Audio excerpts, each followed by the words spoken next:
All right, welcome back to the show. We are excited to have Jake Ciely. He gave us a thumbs up. How's it going, man? For one, we'll let you Good. introduce yourself, but rumors are you're going to be doing a show with us with Bets TV, All in Football with Jake Ciely. So tell the listeners and viewers a little bit about that, and then we'll jump into some NFL. Yeah, it's coming this football season a little bit beforehand. It's all in football and going to be doing fantasy football all year long, but especially 3 shows a week during the regular season. Co-host and guest two to be determined. That's what we're working on right now. But everything covered that you could have, everything you want fantasy wise, football, we got you covered. That's what we're doing. All in football. That's the name of it.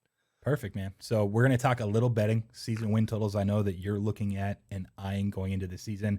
We're going to go rapid fire. We may need to take a break during this. I'll give you a heads up. If not, we'll finish on the other side. But we're starting with Tennessee.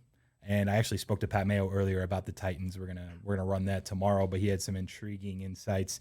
What are your thoughts then? Obviously the Julio Jones trade, just the division in general. I am curious. Like, people seem to be bullish on the Colts. What do you like with the Titans? Yeah, I think the Colts are intriguing as well, but look, the Titans over under at 9.5 is a little baffling to me. Like, they won 11 last year. The Colts won 11 last year. And you get the extra game this season. We know Houston's going to be in the contention for the number one pick in the NFL, and I do expect the Jaguars to be better, but I think the Jaguars over under is represented in the over under of the Titans, where you look at 9.5 and they're probably expecting to see a lot of sites at 5.5, 6 for the Jaguars. I think that's playing a little bit too much into it because you talk about Julio Jones, and I would have expected the line to go up more than it did. But Julio Jones replacing Corey Davis, this is essentially much of the same team. It wasn't that great of a defense to begin with. I think they're arguably the favorites for this division because we're expecting Carson Wentz to do what? I mean, I think we expect him to possibly bounce back with the Colts in a better situation, but that's asking a lot. We know what the Titans are, and the Titans just added Julio for Corey Davis. I think this is one of the easier ones in the NFL right now. I think they win the division. So you can get plus money on the division. I think plus 115 to 125 range in the market when I was looking earlier today. So you can go either route. I can't disagree. At some point, and it's the weirdest simplistic way to say, but offense is just better in defense this day and age for the NFL, especially basketball too. If you have better offense than you have defense, it's usually going to win more often than not. So I am on board with Tennessee. Tell us, this will make my co-host and producer Quan really happy. Tell us what you like about the Chicago Bears. It's not so much that I like them a ton. It's just this is another one. You look at last year that 1-7. I know a lot of people expect the Vikings to be better, but why don't we expect the Bears to be better? Because you look at the quarterback situation they had last year and still managed to get 8 wins, which would be the over. They're 7.5. So all you're asking is to do the exact same thing last year with an extra game to get that 8th win. And I do think this team is better. I think that for all the talk of Andy Dalton being the best quarterback Allen Robinson's ever played with, I honestly don't think that's true because the past 2 years of Andy Dalton has not been the best quarterback that Allen Robinson will have played with. The best quarterback he'll ever played with is once they turn to Justin Fields, whether that's after week 1, week 3, whatever. If you look down the schedule and try to predict it out. But I look at the team, still strong defense. You get Tariq Cohen back in the backfield with David Montgomery, as much as David Montgomery was just volume last year. Darnell Mooney surprised a lot of people, and now he's walking into his next season of potentially breaking out. And there's just a lot of pieces here. Cole Kmet at tight end, who I'm a big fan of for fantasy purposes. That's why we have that show. So I'm looking at this, and it's the Bears are as good, if not better. And now they have an extra game to just equal last year's win total. And by the way, if Aaron Rodgers doesn't come back to the Packers, now this is the easy over. At that point, it should probably be at least a win higher, right? So it's great. Yes. I like the Bears as well. Quan likes Matt Nagy as a potential long shot for Coach of the Year, which is why I mentioned he wants to say something. Go for it. Wait a minute. Well, Coach of the Year, I thought he was going to say first coach fired. No, wait a minute. Yeah, he went reverse. Listen, I said that he's a long shot because the Bears are going to improve the most and that division sucks. I'm not a Matt Nagy fan. I mean, he could be right. If Jake's right, and let's say they win 9 or 10 games, he might be in the mix when it's all said and done. I don't hate it. I think it was like 50-1. So, I mean, it's a 51 shot. It could be worse. Let's stay in the NFC. Washington football team. I think you may have bet this earlier. You mentioned of 7.5. It's basically 8 across the board, and it's even juiced, I think, to the overs on 8. They were the one team I picked out right after the draft when I did my first preliminary numbers that I thought was the most undervalued in the market as a whole as far as the sentiment goes. It's caught up to some degree. I still would bet over 8 though, for what it's worth. So tell us what you like.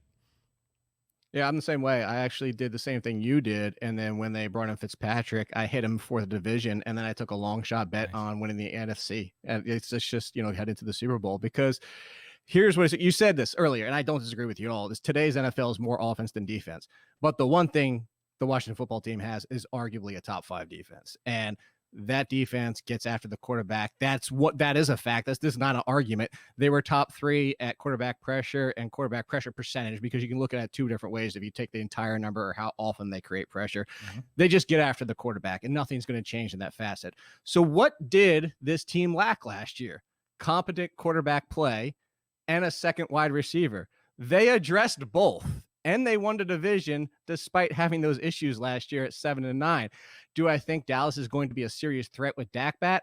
Absolutely. But at 7-9, when you're talking about, again, 7.5, yes, 8, I probably still push the over, is because 9-7, or 9-7 is the old way. 10-7, 9-8, you can still get the over there with Fitzpatrick, Curtis Samuel, and still having that defense. Plus what they added in the draft, this team was already good. It had very few holes, and they addressed their holes. That's why I like them so much. I think there's a lot of upside. Plus, you have year 2 with Robert Vera there, and I just always loved him as a coach. We have about 30 seconds till a break. We're going to touch on the Atlanta Falcons. Give us your best 30 seconds. The season win total 7.5. Which way do you lean? Way under. Wow. They won 4. Here's the quick 30 seconds. They won 4 last year. How did they even get to 6? I don't even know how that happens. That's all we have to say.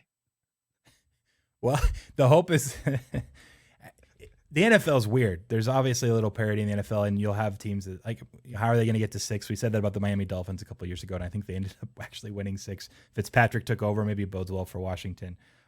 We can talk a little bit more about it on the other side. We also have 2 other win totals that you do want to bet and talk about.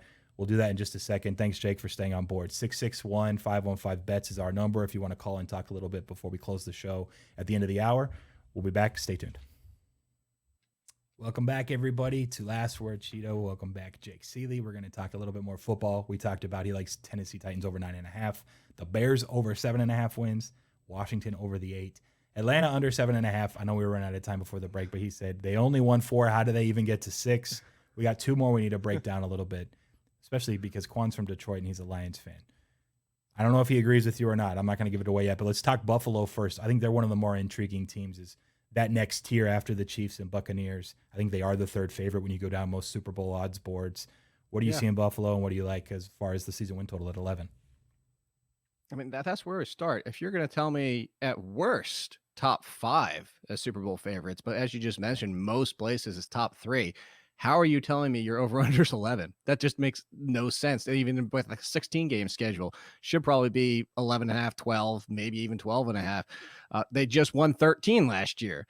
You talk about from the roster perspective, you go down this roster, it's arguably one of the deepest in the league, especially go back to defense again. I mean, they have guys on their second rotational units that would be starting on a lot of teams. The only flaw you could argue for this entire team is the backfield for the running game, but they don't need it because Josh Allen doesn't need somebody behind him running 300 times and running for 10 plus touchdowns because of who he is.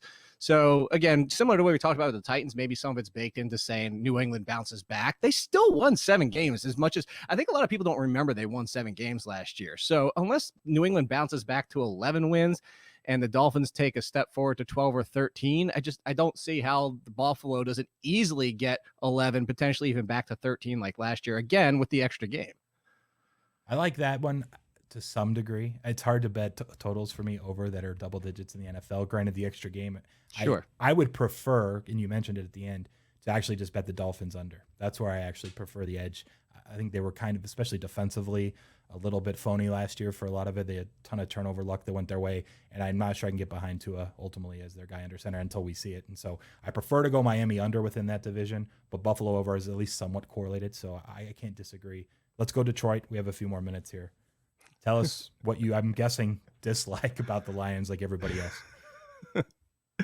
There's now the exact opposite. Where's the talent on this team? Argue you could start at quarterback. The Jared Goff situation replacing Matthew Stafford. That's one. You look at the wide receivers. You have 2 journeymen who can't stay healthy, similar skill sets in Perriman and Tyrell Williams. You have questionable rookies / second year / third year guys that probably would be third or fourth wide receivers on a lot of teams. A great tight end, but now flip to the defense.